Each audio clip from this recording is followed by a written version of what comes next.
The words cut through the morning air like a blade. Captain Anders, if you cannot maintain even basic uniform standards, perhaps this camp is not for beginners.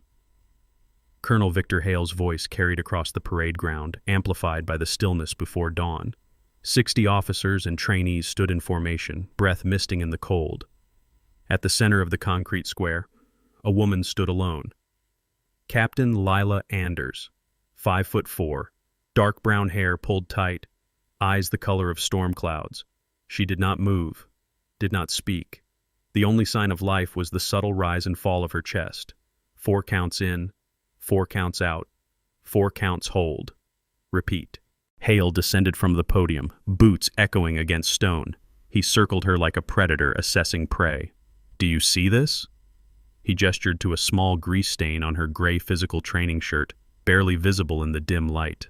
This is what happens when we lower our standards, when we allow distractions. The way he said the word made it clear what he meant. The formation shifted uncomfortably, a few suppressed smirks. Lila's face remained blank. Her hands hung loose at her sides, but anyone watching closely would notice the white knuckles, the tendons standing out on her wrists. Hale stopped directly in front of her, close enough that she could smell his coffee breath. I have half a mind to send you back to whatever desk you crawled out from, but first, he raised his voice. Corporal Briggs, front and center. A mountain of a man stepped forward. Jake Briggs, former college linebacker, 240 pounds of muscle and ego. He had been grinning since the moment Hale called Lila's name. Sir, he barked. Hale waved dismissively. The captain's undershirt. I need to verify it meets regulation. Inspect it. The order hung in the air. Briggs hesitated for half a second, then moved behind Lila. She did not turn, did not tense, just kept breathing. 4 counts, 4 counts, 4 counts. Briggs grabbed the back of her collar. Ma'am, this is going to be quick. His voice carried false courtesy. Then he yanked, hard. The sound of tearing fabric was shockingly loud. The shirt ripped from neckline to mid-spine, the seam giving way like paper. Cold air hit Lila's exposed skin. Gasps rippled through the formation. But not because of the humiliation. Because of what the torn shirt revealed. Ink. Dark and intricate, covering the entire expanse of her back. A massive bird of prey, wings spread wide from shoulder to shoulder, talons curled, beak sharp, each feather rendered in stunning detail, shaded to catch light and shadow. At the center of the bird's chest, small text. At the base of the wings, more text. Too far for most to read, but close enough to see the craftsmanship. This was not a parlor tattoo. This was art. And something else. Something that made the veteran standing in the back row narrow his eyes. The laughter started almost immediately. Holy cow, that is one serious bird, someone muttered. Another voice, louder. Did she get that at a zoo? Snickers spread like wildfire. Hale stepped back, arms crossed, a satisfied smirk playing on his lips. Well, Captain, I must admit that is impressive, in a certain light. He tilted his head mockingly. Tell me, how much did that masterpiece cost? More than your signing bonus, I would wager. More laughter. Lila still had not moved. Her back was fully exposed now, the torn shirt hanging off her shoulders like rags. The morning sun crept over the horizon, illuminating the ink. The hawk seemed to shimmer. Hale leaned in, squinting at the small text near the bird's chest. He could not quite make it out from where he stood. What does it say? Something inspirational, I bet. Love, laugh, love. The crowd roared. Briggs, still holding the torn fabric, grinned wide. Looks like one of those wannabe operator tattoos, sir. You know, the kind people get when they watch too many action movies. Hale nodded sagely. Ah, yes, the I wish I was a warrior special. I have seen a dozen of these, usually accompanied by a CrossFit membership and a lifted truck. He turned to address the formation. Let this be a lesson. You can dress yourself up, you can ink yourself from head to toe, but you cannot fake what matters. Competence, experience, respect. He looked back at Lila. Get yourself a new shirt, Captain, and next time, try covering that artwork. This is a military installation, not a tattoo convention. He waved dismissively. Dismissed. Lila exhaled slowly. 4 counts out. She turned without a word, walking toward the nearest building. Her back remained straight. her pace measured. Behind her, the whispers continued. Can you believe that? Probably got it done on spring break. I bet it is not even finished. Looks like she ran out of money halfway through. In the back row, Sergeant Major Thomas Hayes did not join the laughter. He was 58, 32 years in uniform. He had seen things, done things, and he recognized something the others did not. The style of that ink, the precision, the way it sat on her skin, that was not civilian work. That was military art, the kind done in field hospitals or safe houses, the kind that carried meaning. He watched Lila disappear into the barracks, then glanced at the man standing next to him. Commander Adam Reed, Navy SEAL, liaison for this joint training operation. Reed was staring at the spot where Lila had stood, his expression unreadable. Something on your mind, Commander? Hayes asked quietly. Reed shook his head slowly. Her posture. When Briggs grabbed her, she did not flinch, did not pull away, just stood there, like she was used to it. Hayes grunted. Used to what? Reed's jaw tightened. Pain. Control. I have only seen that kind of stillness in people who have been through SEER training. Survival, evasion, resistance, escape. The kind of training reserved for operators who might be captured behind enemy lines. Hayes raised an eyebrow. You think she is something more than a liaison officer? Reed did not answer. He just kept staring. Inside the barracks bathroom, Lila stood in front of the cracked mirror. The torn shirt hung in tatters. The hawk stared back at her from the reflection, wings framed by fluorescent light. She reached into her pocket and pulled out a small metal coin. The surface was worn smooth from years of handling. On one side, an engraved emblem, a bird. On the reverse, a serial number. She ran her thumb over it, then placed it carefully on the edge of the sink. Her reflection showed no emotion, no anger, no shame. Just a woman breathing. 4 counts, 4 counts, 4 counts. Then for the first time that morning, she smiled. It was not a happy smile. It was the smile of someone watching pieces fall into place. Someone who knew something no one else did. She pulled on a fresh shirt, tucked the coin back into her pocket, and walked out. The rest of the day passed in a blur of pointed glances and whispered jokes. At breakfast, someone made a comment about flying away from responsibilities. During the morning briefing, an instructor asked if she had any other surprises hidden under there. Lila said nothing. She ate her meal, took notes, completed her assigned tasks. Admin work, filing reports, organizing supply manifests, the kind of work that made people forget you existed. By noon, her name was already being used as a punchline. Pull and Anders became shorthand for looking tough but being useless. Lieutenant Derek Foster, a signals officer with a talent for gossip, started a group chat. The first message was a crude drawing of a bird with the caption, NATO's newest mascot, the do-nothing hawk. Within an hour, 20 people had joined. Lila saw none of it. She was too busy watching, observing, noting who laughed, who stayed silent, who looked uncomfortable, and most importantly, who looked afraid. Colonel Hale spent the afternoon in his office reviewing personnel files. He paused on Lila's folder. Captain Lila Anders, 29 years old, commissioned through ROTC. Military Occupational Specialty, Intelligence Analyst. Previous postings, Fort Bragg, Ramstein Air Base. Current assignment, NATO Liaison Officer. 0 combat deployments listed. 0 field operations. 0 anything interesting. He closed the file with a satisfied snap. Just another paper pusher trying to play soldier. He had seen 100 like her. They showed up, claimed they wanted to make a difference, then spent their entire careers pushing pixels and attending meetings. The tattoo was probably the most exciting thing she had ever done. He leaned back in his chair, fingers steepled. The problem was not Lila herself. The problem was what she represented. A crack in the system, a reminder that standards were slipping. And Hale could not afford cracks. Not now. Not with the audit coming. Not with certain financial irregularities that needed to stay buried. Better to remove the distraction early. Make an example. Show everyone that competence mattered more than appearance. He picked up his phone and dialed. Major Cross, I need you to do something for me. The next morning, Lila was reassigned. Mission 1. Tactical close quarters battle drill. Live fire exercise in the kill house. Hale made the announcement personally during the morning briefing. Captain Anders, you will be joining Bravo team for today's CQB training. Since you have been so eager to prove yourself, this should be a perfect opportunity." He smiled thinly. "I have taken the liberty of arranging your equipment. Report to the range at 0800. The room went quiet. CQB drills were intense, high pressure, designed to push experienced operators to their limits. Putting a desk officer into that environment was either a test or a setup, probably both. Lila nodded once. "Yes, sir." At the range, she found her gear waiting, a rifle, old model, scratched stock. The sights were slightly off-center. Anyone could see it. A tactical vest 2 sizes too large hanging off her frame like a poncho. An earpiece that crackled with static even when turned off.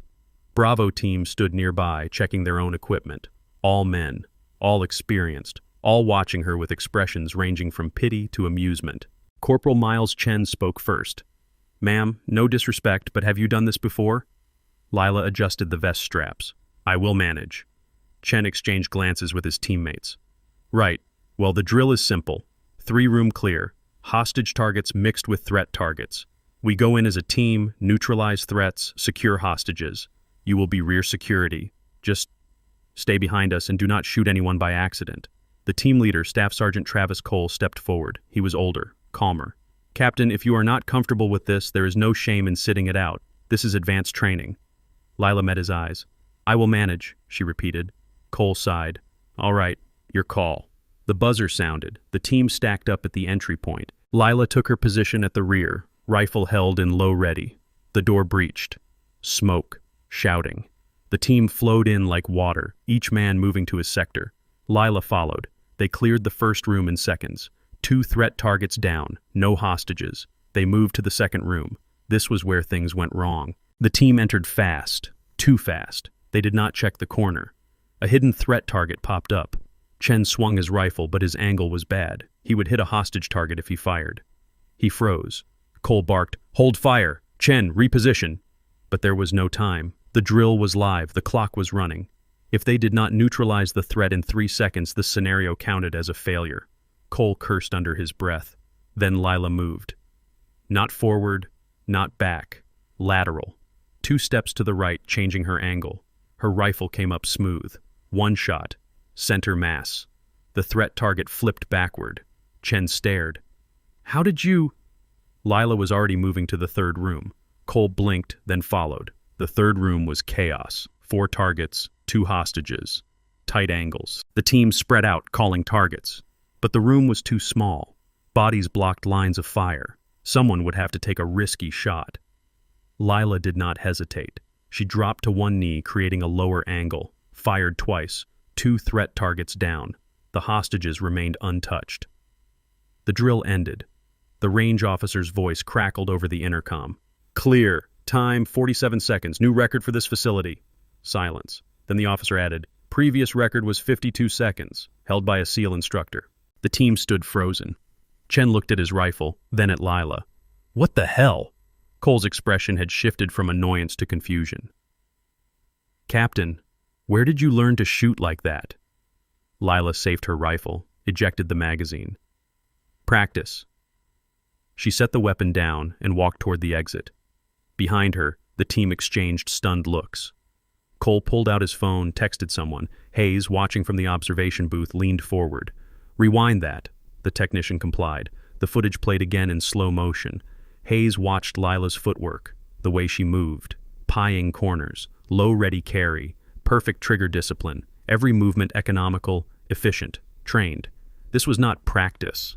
This was muscle memory, the kind built over years, over deployments, over real gunfights. He zoomed in on her hands, the way she gripped the rifle, thumbs forward, elbows tucked, exactly how Tier 1 operators held their weapons.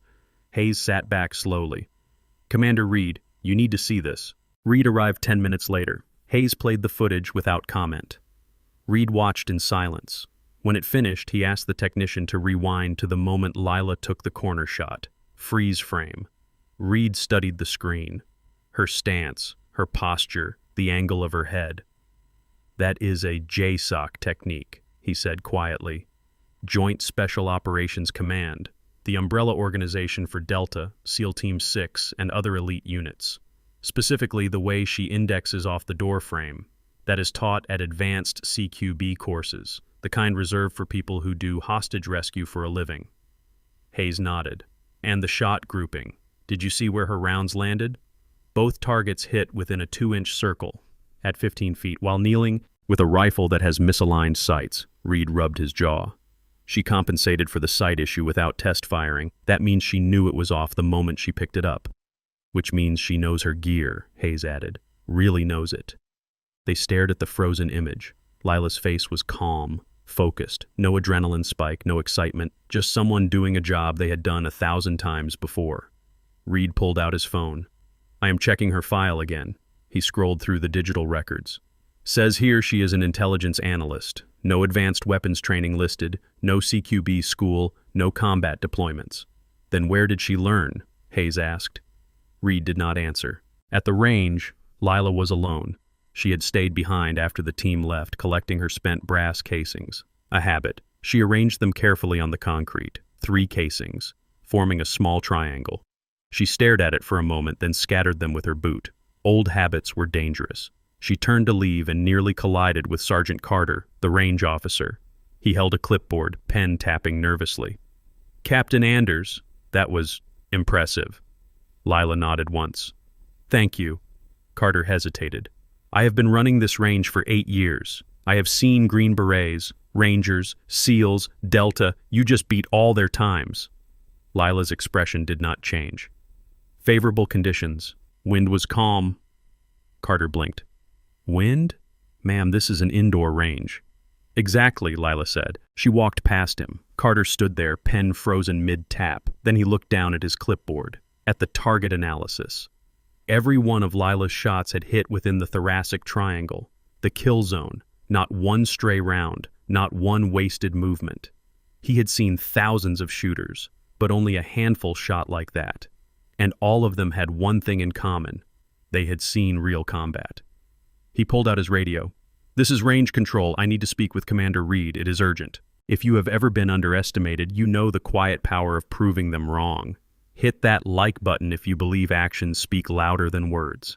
And if you want to see how patience becomes power, subscribe, because this story is just getting started. By evening, word of Lila's performance had spread, but instead of respect, it sparked resentment. In the mess hall, Foster held court at a corner table.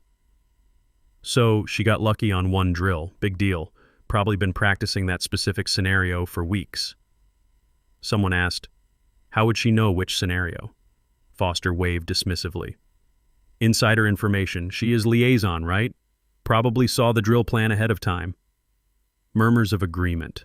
That made sense. That fit the narrative. Desk officer cheats to look good. Much easier to believe than the alternative. At another table, Briggs chewed his food slowly. He had not been at the range, but he had heard. 47 seconds. Record time. It bothered him. Not because he doubted the story, because he remembered the way Lila had stood when he tore her shirt, completely still. No fear, no anger. Like she was somewhere else entirely. Like she had been through worse.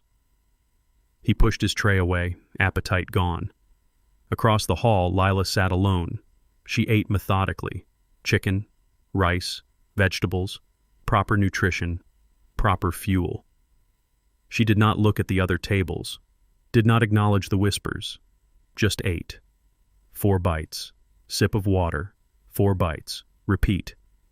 Hayes watched her from the serving line, the way she ate, the way she sat. Even that was controlled, disciplined. He had seen prisoners of war eat like that. People who had learned to make every meal count because they did not know when the next one would come. That night, in his quarters, Reed could not sleep. He kept thinking about the footage, about the way Lila moved. It reminded him of something. Someone. A memory from years ago, hazy and incomplete. He had been 19, fresh out of basic underwater demolition SEAL training, assigned to a convoy escort mission in Syria. Standard job. Protect a VIP analyst traveling between safe houses. The analyst had been quiet, small, unassuming. Reed had barely paid attention. Then the IED hit. The lead vehicle disintegrated. Fire, smoke, screaming. Reed's Humvee flipped. He remembered being trapped under twisted metal, bleeding, fading, and then hands. small hands, pulling him free. A voice, calm, steady. Stay with me. 4 counts in, 4 counts out. The analyst had dragged him to cover, applied pressure to his wounds, called for medevac, stayed with him until the helicopter arrived. Reed had passed out before he could see her face clearly. When he woke up in the field hospital, she was gone. The official report listed her as civilian contractor, identity redacted for operational security. He had tried to find her, to thank her, but the trail went cold. He sat up in bed, heart pounding. 4 counts in, 4 counts out. That was what Lila had whispered when she treated Private Lee. The same cadence, the same rhythm. Reed grabbed his laptop, opened the classified personnel database, started searching. Civilian contractors, Syria, 2017 to 2019, redacted identities, cross-referenced with medical personnel, intelligence analysts, female, age range 25 to 30. The search returned 43 results. He narrowed it down, added filters, combat casualty care certification, HUMINT training, language skills. The list shrank. 20 results. 10. 5. Then one name appeared with a notation that made his blood run cold. Captain Lila Anders. Assignment, Ghost Hawk Intelligence Cell. Status, killed in action 2019. Record sealed. Reed stared at the screen. KIA, killed in action. But she was here, alive, walking around, breaking records, which meant either the database was wrong or someone had faked her death. The next morning brought Mission 2. Private Lee was a 20-year-old kid from Ohio, eager, nervous, trying too hard to fit in. During an obstacle course drill, he misjudged a wall climb. His hand slipped. He fell 12 feet onto gravel. The sound of breaking bone echoed across the training yard. Lee screamed. His left leg bent at an angle that made grown men wince. White bone protruded through skin. Compound fracture. Blood pooled beneath him. People froze. Someone yelled, "Medic!" But the medic was 300 yards away, treating a sprained ankle. Response time, 5 minutes minimum. Lee kept screaming. His teammates crowded around, unsure what to do. Panic spread like a virus. Then Lila was there. She dropped to her knees beside Lee, voice cutting through the chaos. "Lee, look at me." He did, eyes wild with pain and fear. "Breathe with me," she said. 4 counts in. She demonstrated. Lee tried to follow, gasping. 4 counts out! His breathing began to steady, just slightly. Lila was already moving. She pulled a small kit from her cargo pocket. Combat gauze, SAM splint, nitrile gloves. Where had she gotten those? Standard issue did not include that level of medical gear. She snapped the gloves on. "This will hurt, but if I do not stabilize this now, you will lose the leg. Do you understand?" Lee nodded, tears streaming. Lila worked fast. She packed the wound with gauze, applying pressure to stop the hemorrhaging. Her hands were rock steady, no hesitation, no wasted motion. She talked while she worked, voice calm and clinical. The human body can lose about 15% of its blood volume before shock sets in. You are at maybe 8%. You are okay. You are going to be okay. Lee clung to her words like a lifeline. She splinted the leg, immobilizing the fracture. Then she pulled out a radio, not the standard issue training radio. Something else, smaller, more sophisticated. She keyed the mic. "This is NATO training actual. I need immediate medical evacuation. 1 casualty. Compound fracture left tibia fibula. Heavy bleeding, now controlled.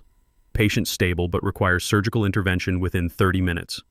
She rattled off a 9-line report. Precise, perfect. Every piece of information delivered in the exact format used by combat medics. Line 1, grid coordinates. Line 2, radio frequency. Line 3, number of patients. Line 4, special equipment required. All the way through line 9, patient nationality. People stared. That was not something you learned in a classroom. That was something you learned by calling in real medevacs, under fire, with lives depending on your accuracy. The helicopter arrived 7 minutes later. Paramedics jumped out, assessed Lee, and loaded him onto a stretcher. The lead paramedic paused. "Who did the initial stabilization?" Someone pointed at Lila. The paramedic looked at her work, the gauze packing, the splint placement. "This is textbook, better than textbook. You just saved his leg." Lila stood, peeling off the bloody gloves. "He did the hard part. He stayed calm. The paramedic shook his head. Ma'am, I have been doing this for 15 years. What you just did, that is Tactical Combat Casualty Care, TCCC. Where did you train? Lila did not answer. She just walked away. Behind her, the crowd murmured. Hayes pushed through to the front. He looked at the blood-soaked gravel, at the discarded medical packaging. His eyes narrowed. TCCC was not taught to liaisons. It was taught to medics, rangers, special forces, people who operated in places where help was not coming. He picked up one of the glove wrappers, standard military issue, but the lot number on the packaging was old, pre-2020. These gloves had been in someone's personal kit for years, which meant Lila carried her own trauma supplies, just in case. Hayes folded the wrapper carefully and put it in his pocket. At the field hospital, Lee was prepped for surgery. His mother was contacted. The prognosis was good. Full recovery expected. The attending surgeon reviewed the intake notes and frowned. Who performed the field stabilization? This is graduate-level trauma care. The nurse checked the chart. A Captain Anders, liaison officer. The surgeon read the notes again. Then he called the base commander. Sir, we may have a problem, or an asset. I am not sure which. That afternoon, Lila was summoned to Major Owen Cross's office. Cross was the admin officer, thin, balding, the kind of man who lived for paperwork and regulations. He did not look up when she entered. Captain Anders, I have been asked to conduct a review of your medical certifications. Lila stood at attention. Sir? Cross pulled a file from his desk. According to your records, you have basic first aid training, completed 6 years ago, nothing advanced, certainly nothing that would qualify you to perform emergency field medicine. He finally looked at her. Yet you just executed a 9-line medevac request and provided TCCC-level care. Care that, according to the surgeon, saved Private Lee's leg and possibly his life. Lila said nothing. Cross leaned back. So, either our records are incomplete, or you have skills that are not documented. Which is it? I learned from experience, sir. What experience? Previous postings. Cross's eyes narrowed. Your file lists you at Fort Bragg and Ramstein. Desk assignments, no field time, no deployments. Where exactly did you gain this experience? Lila met his gaze. Sometimes people learn skills outside official channels, sir. Cross stared at her for a long moment. Then he closed the file. I am going to pretend this conversation never happened. But understand something, Captain. People are starting to ask questions. And when people ask questions, they tend to find answers, whether you want them to or not. Lila nodded. Understood, sir. She left. Cross watched her go. Then he picked up his phone. Colonel Hale, we need to talk about Anders. That evening, Foster's group chat exploded. Someone had leaked photos of Lila's medical intervention, close-ups of her hands, the gauze packing, the splint. A medic in the chat analyzed the technique. This is not amateur hour. Whoever did this has done it before. Multiple times. Under pressure. Foster tried to spin it. She probably took a weekend course. YouTube University. But the pushback was immediate.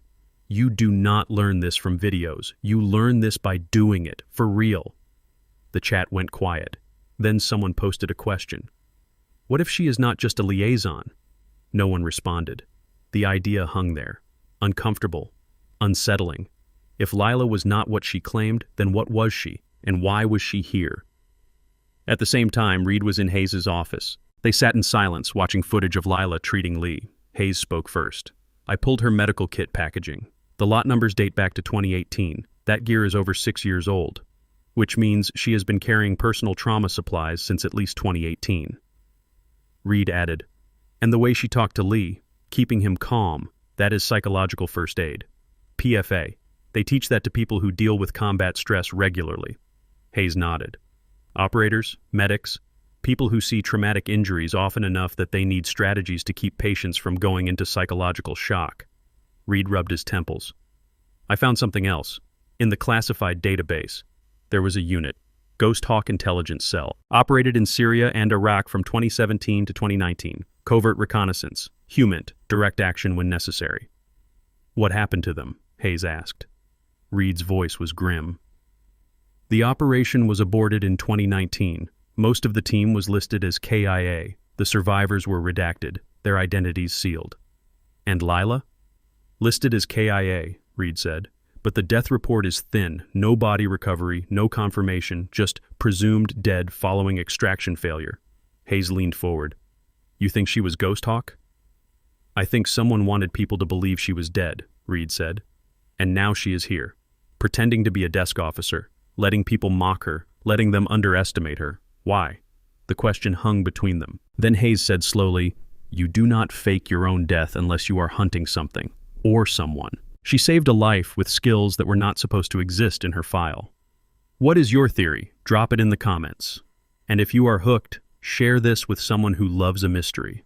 Let us figure this out together. Mission 3 came 2 days later. The NATO camp received an encrypted message from a forward operating unit in Poland. Standard communication, except the cryptographer, Specialist Vega, was violently ill, food poisoning, bedridden. The message needed decoding within 20 minutes. It contained targeting coordinates for a live-fire drone exercise. If the coordinates were not decoded and transmitted in time, the exercise would be scrubbed. Wasting resources, embarrassing leadership. Hale saw an opportunity. He summoned Lila to the communications center. Captain Anders, Specialist Vega is incapacitated. You are the senior intelligence officer present. This message needs decoding. Headquarters says they can send a replacement cryptographer, but it will take 45 minutes. We have 20. Can you handle it? The room was full of people, signals officers, technicians, all watching, all waiting to see her fail. Lila looked at the encrypted text on the screen, blocks of seemingly random letters and numbers. I can try, sir. Hale smiled. Please do. He left the room. The clock started. Foster stood nearby, arms crossed. Captain, if you need help, just say so. No shame in admitting this is over your head. Lila did not respond. She pulled a chair to the keyboard and stared at the message. 10 seconds passed. 20.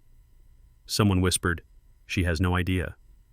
Then Lila's fingers started moving. She pulled up a blank document, began writing, not typing, writing with pen and paper, old school. She muttered under her breath. Caesar variant, rotating key, time-stamp seed. Foster frowned. What? Lila ignored him. She scribbled numbers, letters, cross-referencing them with the message timestamp. Her hand moved fast, confident, no hesitation. 3 minutes passed, then 5. The room was silent except for the scratch of pen on paper. At the 8-minute mark, Lila stopped writing. She typed a long string of text into the decryption software. Hit enter. The screen flickered. Then clear text appeared. Coordinates, instructions, mission parameters. All correct. The technician stared. How did you... Lila stood. The message is decoded. Transmit to the exercise coordinator. She handed the paper to Foster and walked out. Total time, 11 minutes, 42 seconds. Foster looked at the paper. It was covered in calculations, cipher wheels, frequency analysis, the kind of work that required years of cryptography training or field experience. He flipped the page. In the corner, barely visible, a small notation, 2 letters and a number. NH7. He stared at it. What did that mean? He took a photo with his phone, sent it to Hayes. Found this on Anders' work. Any idea what NH7 means? Hayes saw the message. His stomach dropped. He forwarded it to Reed. Check this against your database search. Reed opened the image, zoomed in. NH7, Nightingale 7. He pulled up the classified files, searched for the notation, and there it was. Nightingale 7. Call sign. Ghost Hawk Intelligence Cell. Operator Specialization. SIGINT and Cryptography. Status, Killed in Action, 2019. Reed's hands shook. He tried to access the full file. Access denied. Clearance insufficient. He escalated the request to his SEAL Command liaison. 10 minutes later, his phone rang. Commander Reed, this is Captain Ashford, JSOC Operations. You just flagged a file that has been sealed for 5 years. Why? Reed chose his words carefully. I believe one of the operators listed as KIA may still be alive and currently operating under a false identity. Silence on the other end. Then, stay on this line. Do not discuss this with anyone. We are sending a team. Reed ended the call, looked at Hayes. This just got bigger than us. The next morning, Lila was assigned Mission 4, final test, live extraction drill. She and 4 trainees would rescue a high-value target from a mock compound. Enemy role players with simunition, realistic scenario, high pressure. The team assembled at 0600. Lila, Briggs, Chen. 2 others, Private First Class Novak and Specialist Torres. Briggs was team leader. He briefed the plan. Simple smash and grab. We breach, clear 3 rooms, secure the HVT, extract. Enemy force is supposed to be light resistance. Should be done in 15 minutes. They geared up, loaded magazines with simunition rounds, paint-marking bullets, hurt like hell but non-lethal. The compound was an old warehouse.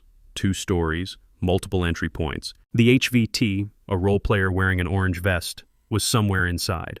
They stacked up at the main door. Briggs counted down. 3, 2, 1, breach. The door swung open. They flowed inside. Immediately something was wrong.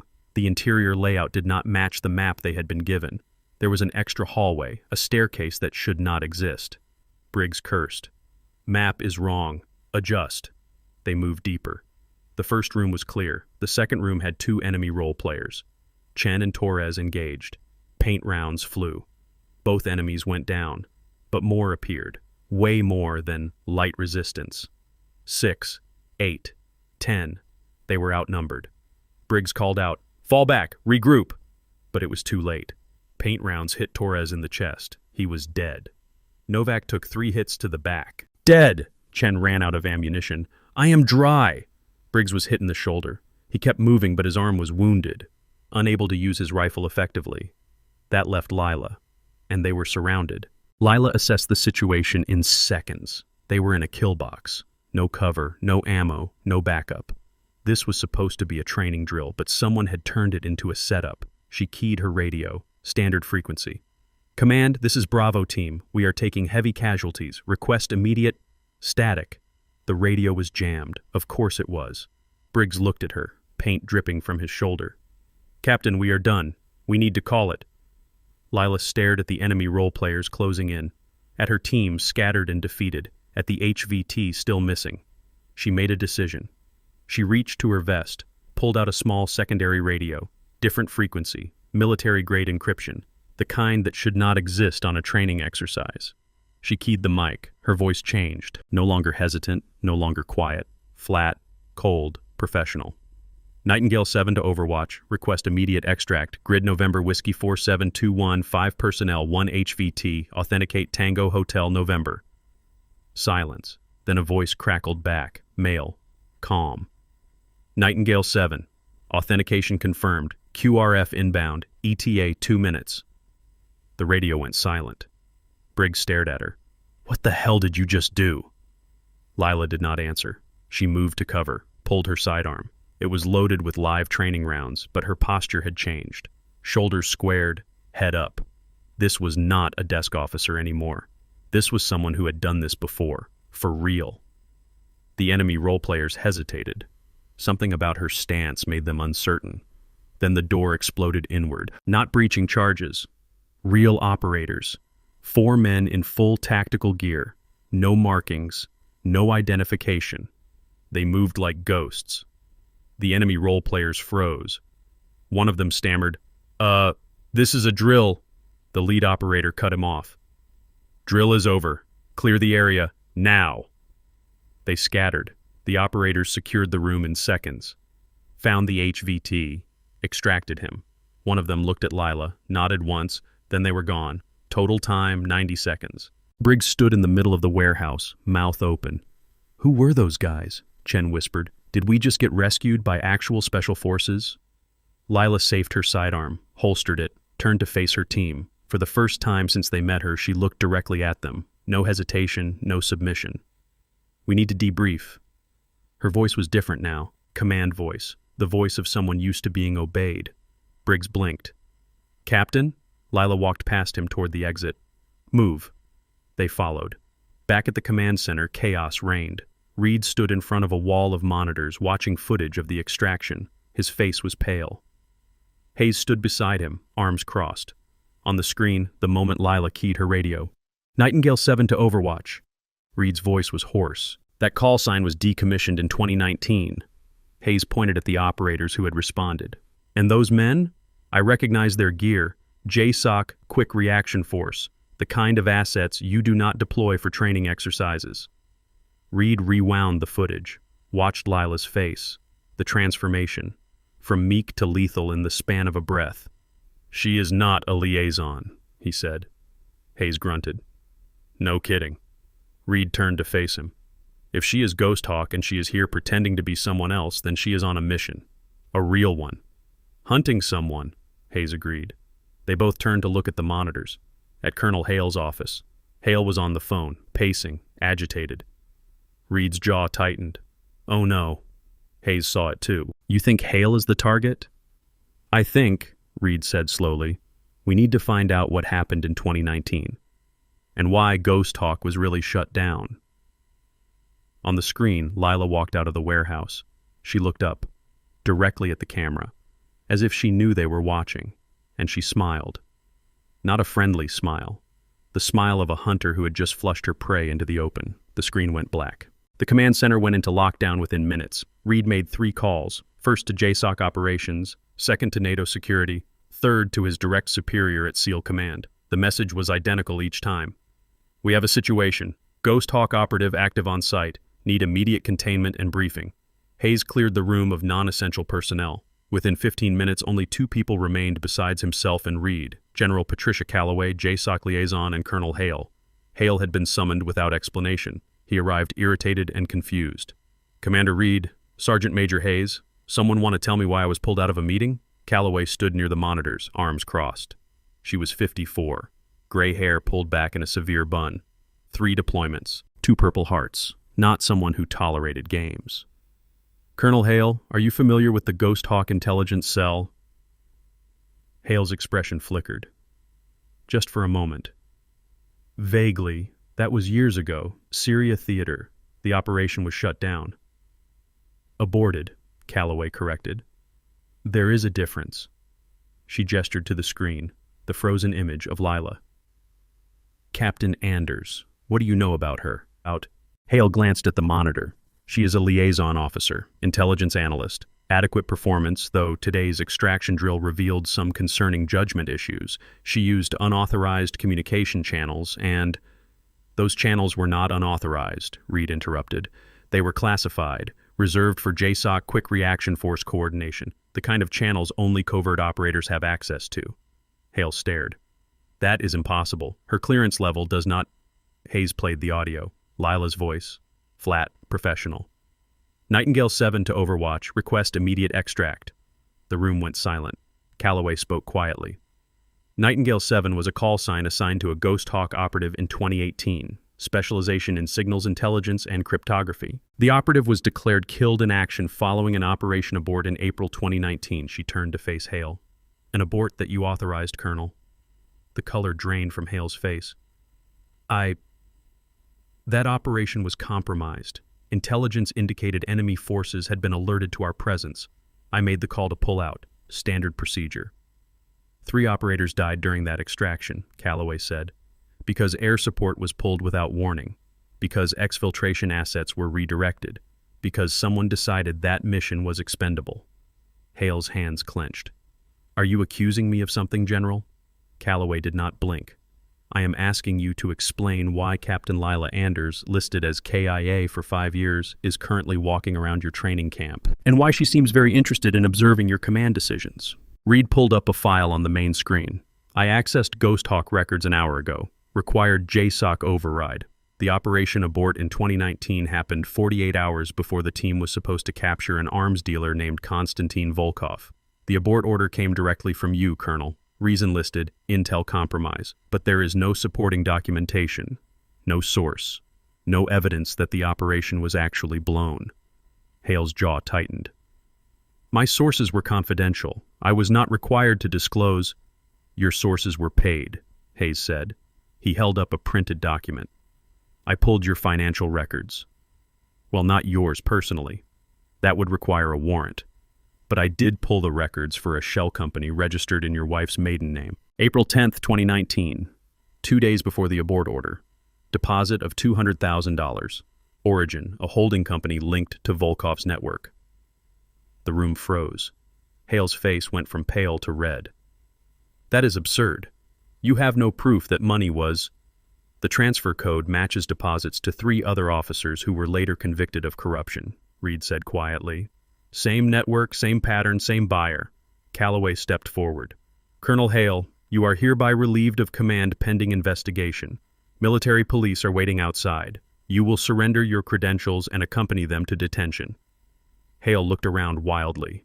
This is insane. You are basing this on circumstantial evidence and the word of someone who is supposed to be dead. Not just her word, Reed said. He pulled out his phone, played an audio file. Hale's voice, clear and unmistakable. Captain Anders needs to go. I do not care how you do it.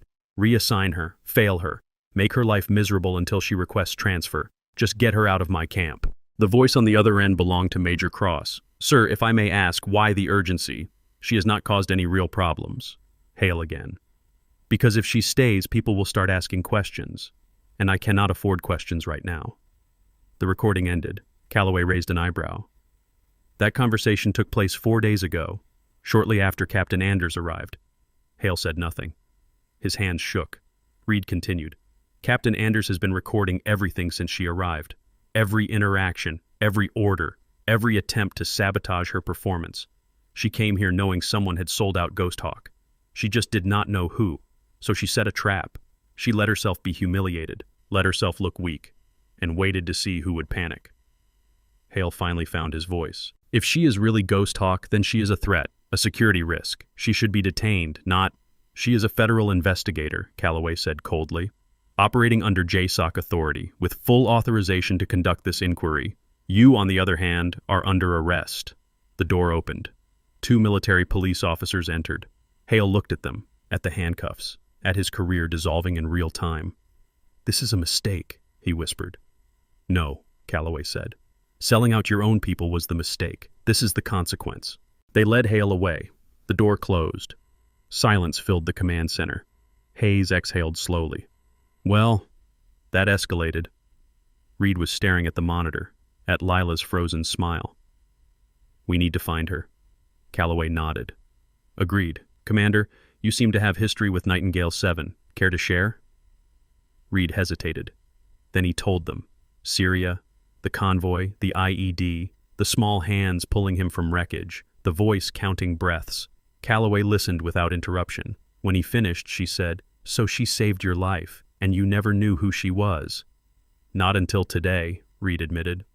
But I remember her voice, the way she stayed calm, like saving lives was just another task on a checklist. Hayes pulled up another file. I contacted a friend at JSOC Archives, got some background on Ghost Hawk insignia. Apparently, operatives who completed 3 successful missions earned the right to get the unit tattoo. A hawk. Wings spread. Specific design elements indicated theater of operation and specialty. He zoomed in on a photo, an old image, faded. It showed the back of someone in combat gear, the same tattoo Lila wore. Matte facing left means Syria theater. Folded wingtips mean redacted status. The text below the hawk is an operation code, 07 Sigma. That was the designator for Volkov interdiction. Calloway studied the image. So everyone saw her tattoo on day 1, but no one understood what it meant. Because Ghost Hawk was classified, Reed said. Even the insignia. Unless you knew what to look for, it just looked like art. And she has been wearing the truth on her skin this whole time, Hayes added, hiding in plain sight. Calloway turned away from the screen. Where is she now? Reed checked the security feed. Barracks, her quarters. Get her. Bring her here. It is time we had an honest conversation. Reed and Hayes found Lila in her room. She was sitting on the edge of her bunk, still in her tactical gear from the extraction drill. She did not seem surprised to see them. Commander, Sergeant Major. Her voice was neutral, calm. Reed stepped inside. Hayes closed the door. Captain Anders, or should I say Nightingale 7?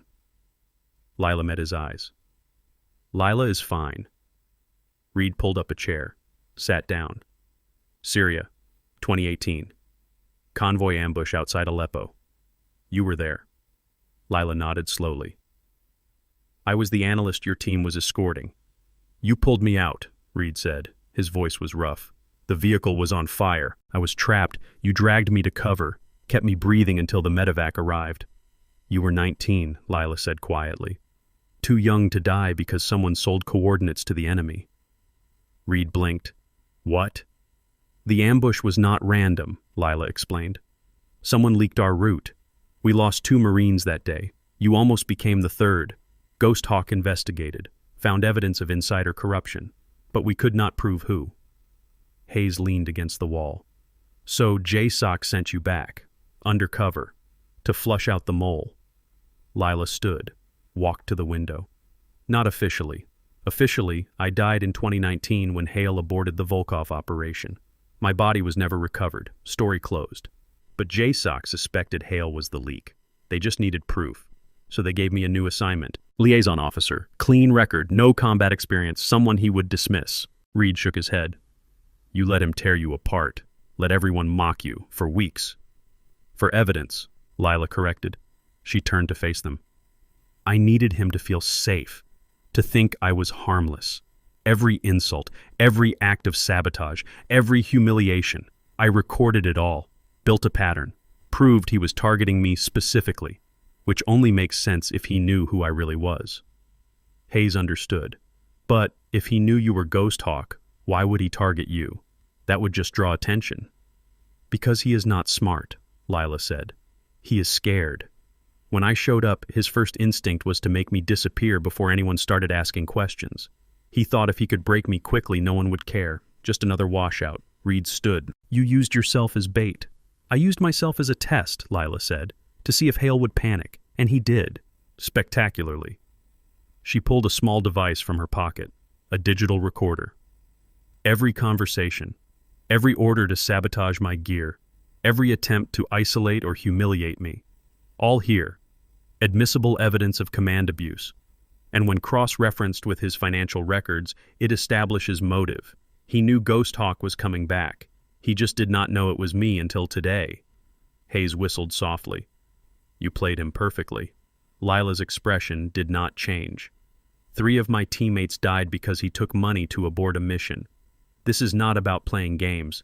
This is about justice. Reed asked the question that had been bothering him. Why did you let it go so far? The shirt? The mockery? You could have revealed yourself earlier. Lila looked at him. Because revealing myself does not prove corruption. It just proves I am alive. I needed Hale to show his hand, to prove he was willing to destroy an officer he supposedly did not know. That desperation, that is what seals a conviction.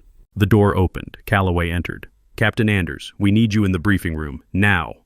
They walked through the camp. Soldiers stared. Word had spread that something major was happening. Hale being arrested, military police everywhere, rumors flying. In the briefing room, a panel waited. Calloway, 2 JSOC investigators, a legal officer, and sitting to one side, looking nervous, Corporal Briggs and Lieutenant Foster. Lila stopped, looked at them. Briggs stood when she entered.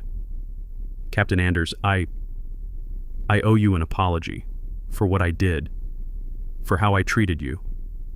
Foster nodded. We both do. We were told you were just someone who did not belong. We did not question it. Lila studied them. You were following orders from someone you trusted. That does not make it right, Briggs said. His voice was firm. I tore your shirt. I humiliated you in front of everyone. And I am sorry. For what it is worth, I will testify. About everything Hale ordered me to do. Foster added, I unlocked his encrypted emails from the server. There are communications with Cross, with others, coordinating how to make you fail. It is all documented. Lila nodded slowly. Thank you. Calloway gestured to the table. Captain Anders, please sit. We need your full statement. Lila sat. The recording began. For the next 20 minutes, she walked them through everything. Her real identity. The Ghost Hawk abort. The deaths. The investigation. Her arrival at the camp. Every instance of sabotage and harassment. The pattern of Hale's behavior. The evidence she had gathered. When she finished, the room was silent. Then Calloway spoke. Captain, I need to understand something. You endured weeks of abuse. You let people believe you were weak, incompetent. Why not just arrest Hale immediately? Lila looked at her hands. Because arresting him does not fix the system. It just removes one corrupt officer. I needed to show that the system allowed this to happen, that someone could target an officer, sabotage their career, destroy their reputation, and no one questioned it. Everyone saw me get torn down. Everyone watched, and most did nothing. She looked up. That is the real problem, not Hale. He is just a symptom. The disease is the culture that let him get away with it for so long. The legal officer leaned forward. So this was not just about catching Hale. It was about exposing the infrastructure that enabled him. And creating a record, Lila said. So the next person who speaks up has evidence that the system failed before, and that it got fixed. Accountability is not just about punishment, it is about change. Calloway nodded slowly. Understood. For the record, your methods are highly irregular, but effective. She glanced at the investigators. Recommendations? One of the investigators spoke. Full audit of Colonel Hale's command decisions dating back 5 years, review of all personnel actions, establish an anonymous reporting system for troops to flag retaliation, mandatory training on command climate and harassment prevention. The other added, and formal recognition of Ghost Hawk operations. The unit has been redacted long enough.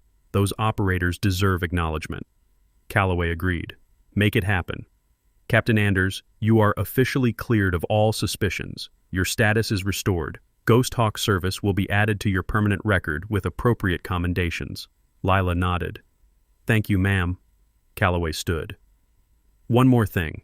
JSOC wants to offer you an instructor position. CRE School, teaching survival and resistance techniques to the next generation of operators. You have proven you can endure anything. We need people like you training others.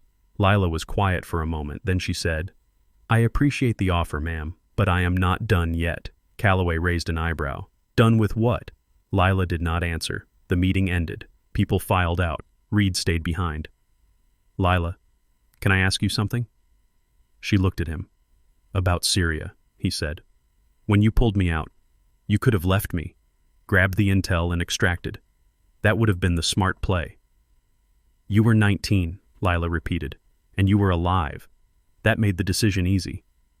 Reed's throat tightened. I never got to say thank you. You just did, Lila said. She stood. Commander, you have had a long day. Get some rest. She walked to the door, paused. And Reed, you turned out okay. I am glad. She left. Reed sat alone in the empty room. His hands were shaking, not from fear, from relief, from grief, from gratitude, all at once. Justice took years. Justice took patience. Justice took someone willing to endure hell to expose the truth. Think you could do it? Hit that thanks button if this story moved you. And subscribe because Phase 2 is coming. And it is going to be bigger. That night, the camp was quiet. Hale was in detention. His office sealed. His files confiscated. Word spread quickly. Soldiers who had mocked Lila now avoided eye contact. Some looked ashamed, others confused. A few angry, but not at her, at themselves. For not seeing, for not questioning, for going along. In the mess hall, Hayes sat with a cup of coffee. Sergeant Carter joined him. I heard what happened, about Captain Anders, about who she really is. Hayes nodded. You heard right. Carter shook his head. I watched her shoot.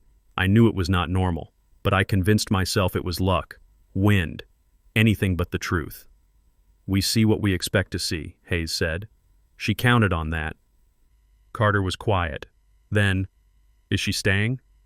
Do not know, Hayes admitted, but I doubt it. People like her do not stay in one place long. They are always hunting something. Carter left. Hayes sat alone.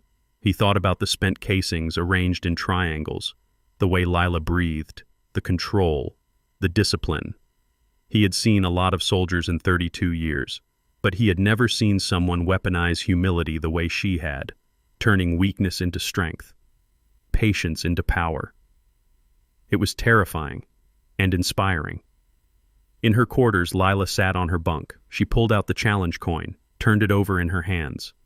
The worn metal caught the light. On one side, the Hawk insignia. On the other, the serial number, GHO7114.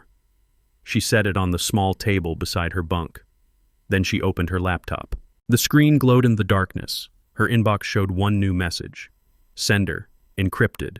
Subject line, blank. She opened it. The text was brief.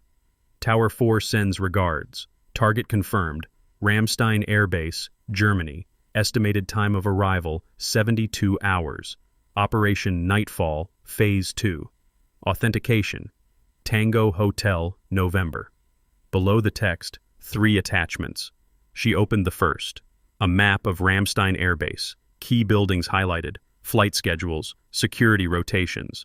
The second attachment was a dossier. 3 faces, 2 men, 1 woman, names redacted, but their positions were clear.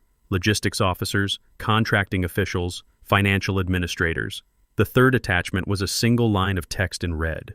Eliminate network. Recover funds. Restore accountability. Lila stared at the screen. Phase 2.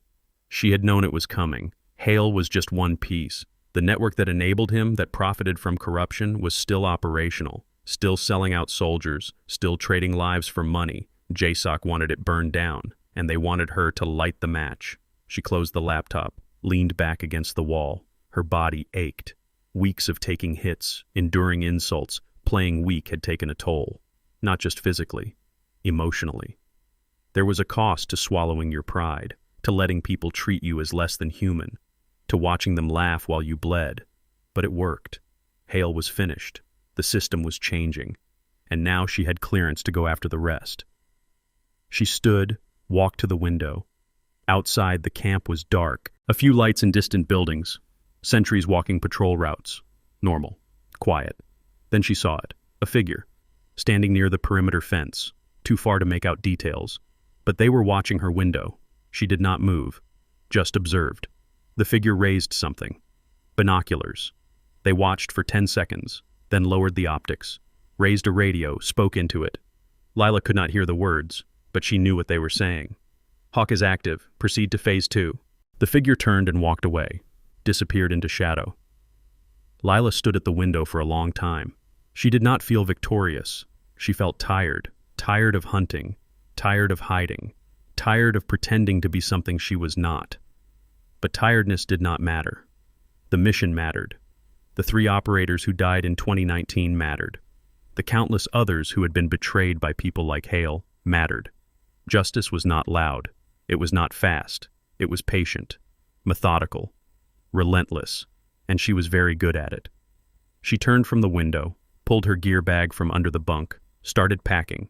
Spare clothes, medical supplies, the challenge coin, her sidearm, everything she would need for Ramstein. There was a knock at the door. She tensed, hand moving toward her weapon. "It is Reed." She relaxed. Opened the door. Reed stood in the hallway. He looked exhausted. "Could not sleep," he said. "Figured you could not either." Lila stepped aside, let him in. He sat on the chair. She sat on the bunk. They were quiet for a moment. Then Reed said, "You are leaving." It was not a question. "Tomorrow," Lila confirmed. "Early." "Ramstein?" Reed asked. Lila tilted her head. "How did you know?" "Because I know how these things work," Reed said. "You do not take down one corrupt officer and call it done. You follow the chain, find the source." Lila nodded. "There are others, people who sold information, who profited from betrayal. Hale was just a customer. Someone was selling." "And you are going to find them," Reed said. "Yes." Reed leaned forward. "Let me help." Lila shook her head. "This is not your fight." "You saved my life," Reed said. "I owe you." "You owe me nothing," Lila replied. "You survived. You became a good officer. That is enough." Reed was quiet. Then he said, "When I was 19, bleeding out in that Humvee, I remember thinking I was going to die. And I was okay with it. Because I had volunteered, I knew the risks. But then you pulled me out, and you said something I never forgot." "What did I say?" Lila asked. Reed met her eyes. "You said, 'Not today, not on my watch.' And I believed you. I do not know why, but I did, and you were right." Lila looked away. "I was doing my job." "No," Reed said. "You were being who you are, someone who does not quit, who does not leave people behind, who fights even when it costs everything." He stood. "So if you are going after these people, you do not have to do it alone. JSOC has resources, support. You do not have to carry this by yourself." Lila smiled faintly. "I appreciate that, Commander, but some hunts require one person. Too many players, and the prey scatters." Reed nodded. He understood. "Then promise me something. When it is done, when you have burned the whole network down, take a break. Rest. Let someone else carry the weight for a while." Lila did not answer. Reed sighed, walked to the door, paused. Lila, thank you. For everything. She nodded. Get some sleep, Commander. He left. Lila locked the door, finished packing, lay down on the bunk, still fully clothed, stared at the ceiling. Sleep did not come easily. It never did. Too many memories, too many faces, too many voices of people she could not save. But she had saved some. Reed, Lee, others over the years. That had to count for something. The ceiling fan spun slowly, casting shadows. She focused on her breathing. 4 counts in, 4 counts out, 4 counts hold. Repeat. Gradually her body relaxed, her mind quieted, and she drifted. When she woke, it was 04:30, before dawn. She dressed quickly, grabbed her bag, walked out of the barracks. The camp was still asleep, only a few sentries awake. She walked to the motor pool, found her assigned vehicle, threw her bag in the back, started the engine. As she pulled out of the gate, she glanced in the rearview mirror. The camp lights grew smaller, fading into the dark. She thought about Hale, about Briggs, about Foster, about all the people who had underestimated her. They would remember this, remember that appearances deceive, that quiet does not mean weak, that patience is its own kind of power. She drove east, toward the airfield, toward Germany, toward Ramstein, toward Phase 2. Behind her in the camp, Hayes stood at his window, watched the taillights disappear. He raised his coffee mug in a silent salute. Then he turned away. On Lila's desk, the challenge coin sat where she had left it. Morning light crept through the window, illuminated the engraving, the hawk, wings spread, talons curled. Below it the words etched in metal, 07 Sigma, silent, lethal, forgotten. But Lila was not forgotten, not by the people she saved, not by the people she hunted, not by the system she was forcing to change. She was a ghost, a hawk in the night, and ghosts do not rest until their work is done. The coin gleamed in the light, waiting for its owner to return, or waiting to be found by the next hunter. Either way, the message was clear. Ghost Hawk never missed a target, especially justice.